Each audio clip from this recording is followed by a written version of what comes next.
রাধে রাধে বন্ধুরা, আজকে স্কোয়াশ মিষ্টি কুমড়া দিয়ে পুরোপুরিভাবে নিরামিষ তরকারি বানাবো।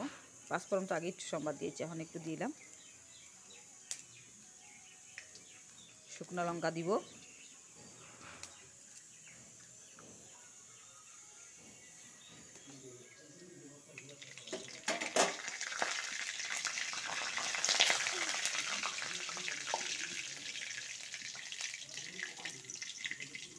তেজপাতা দিব,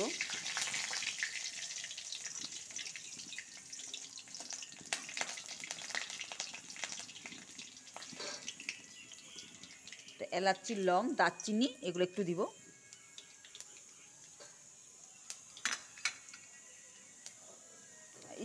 স্কোয়াশ মিষ্টি কুমড়া কাটাগুলি এভাবে ঢালিয়ে দেব।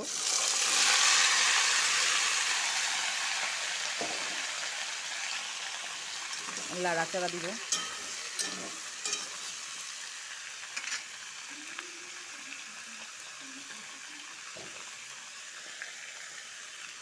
মাঝে মাঝে তো নিরামিষ তরকারি খেতে হয় বন্ধুরা।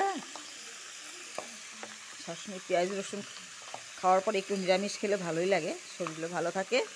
পেঁয়াজ তো খেতে হয়, কিন্তু কখনো কোনো নিরামিষ তরকারি খেলে ভালো লাগে। পিওর নিরামিষ, এভাবে রসুন পেঁয়াজ ছাড়া।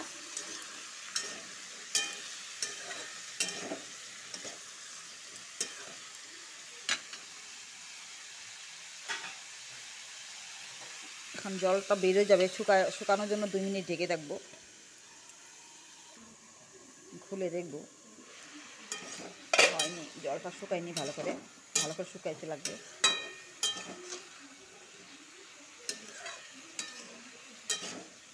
আগে আমরা অরুণাচলে ছিলাম, সেখানে অরুণাচলের লোকগুলো অনেক ভালো, মনগুলো অনেক ভালো থাকে। আমার বর ভিআরএস নিয়েছে, কী করবো, শরীর ভালো থাকে না, এই জন্য বাড়িতে এসে করলাম বীরপাড়াতে। অরুণাচলে এতদিন ছিলাম জঙ্গলে, পাহাড়ে, ওয়েদার ভালো ছিল, অনেক ভালো জায়গা ছিল, অনেক ভালো লেগেছে, শান্তিও লেগেছে। পাহাড় পর্বত, সবসময় অনেক সুন্দর হাওয়া, ঠান্ডা, হালকা ঠান্ডা, অনেক ভালো ছিল। সেই অরুণাচলের জায়গাটার নাম ছিল ভালুকপং। ভালুকপং তো আসাম আর অরুণাচল বর্ডার ছিল। জায়গাটা খুব ভালো ছিল, অনেক বছর ছিলাম সেখানেই, মানে দিনটা কাটালাম, অনেক বছর কাটালাম। শরীর ভালো থাকে না বলে আমরা এখানে আসা বললাম ভিআরএস নিয়ে। আর তো ঢেকে দিব, জলটা শুকায়নি। এখন এটা ঢাকনাটা উঠাই দেখব ভাজা ভাজা হয়েছে কিনা। এখন তেল কমিয়ে দিয়েছি বন্ধুরা, কোলেস্ট্রল একটু প্রবলেম আছে, এর জন্য ডাক্তার বলছে তেল কমায় খাবে। আগে তো খুব তেল খেতাম, 1 লিটার তেল আমার বেশি দিন যেতই না, বেশি খুব জোর হলে 4 দিন যেত। এখন তেল একটু কমিয়ে দিয়েছি, কোলেস্ট্রলের জন্য তেল একদম কম খেতে বলছে ডাক্তারে, তাই একটু কমিয়ে দিয়েছি বন্ধুরা। এখন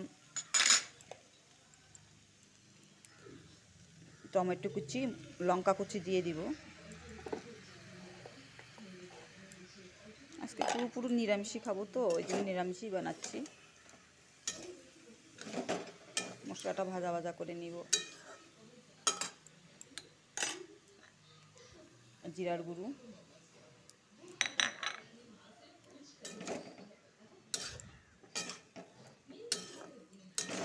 কখনো কখনো মশলা কম দিয়ে খেতে হয়, খুব ভালো লাগে কম দিয়ে, পেটের জন্য ভালো। মাঝে মাঝে একটু কম দিয়ে খেতে হয়, বেশি দিয়েও খেতে হয়। আজকে একটু কম দিয়েই বানালাম বন্ধুরা, তাই তোমাদেরকে শেয়ার করছি। একটু ভালো করে ভাজা ভাজা হোক। মশলাটা ভাজা ভাজা হয়ে গেছে বন্ধুরা, গন্ধ বেরিয়ে গেছে। এখন জিরার গুঁড়ো, সবগুলো মশলা। কে কে নিরামিষ তরকারি ভালোবাসো কমেন্ট করে জানাবে আমাকে।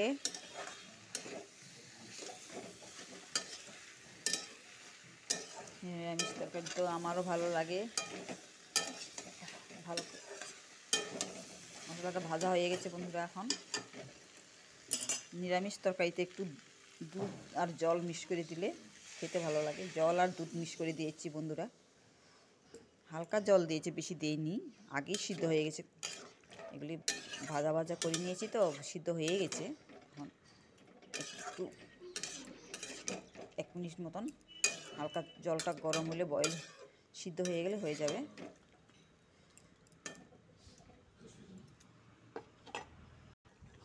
এ দেখো বন্ধুরা হয়ে গেছে, ভালো করে সিদ্ধ হয়ে গেছে।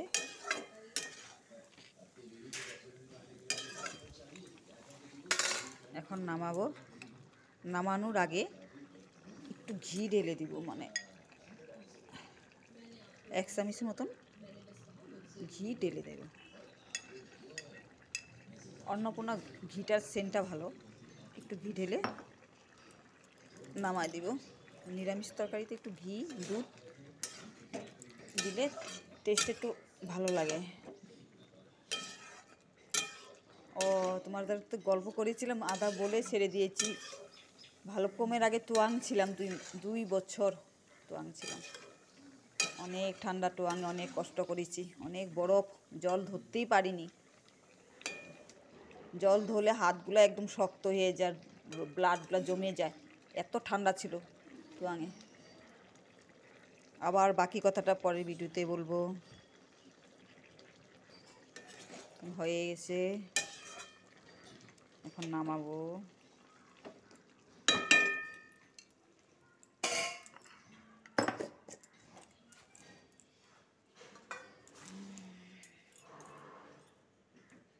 রাধে রাধে। কে কে নিরামিষ খেতে ভালোবাসো বলবে, এইভাবে বানিয়ে খাবে। ঘিটা নামানোর সময় দিতে হয়, তবে ঘিয়ের সেন্টটা থাকে।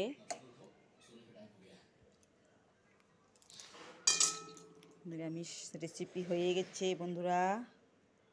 কে কে ভালোবাসো নিরামিষ সব রেসিপি কমেন্ট করে বলবে।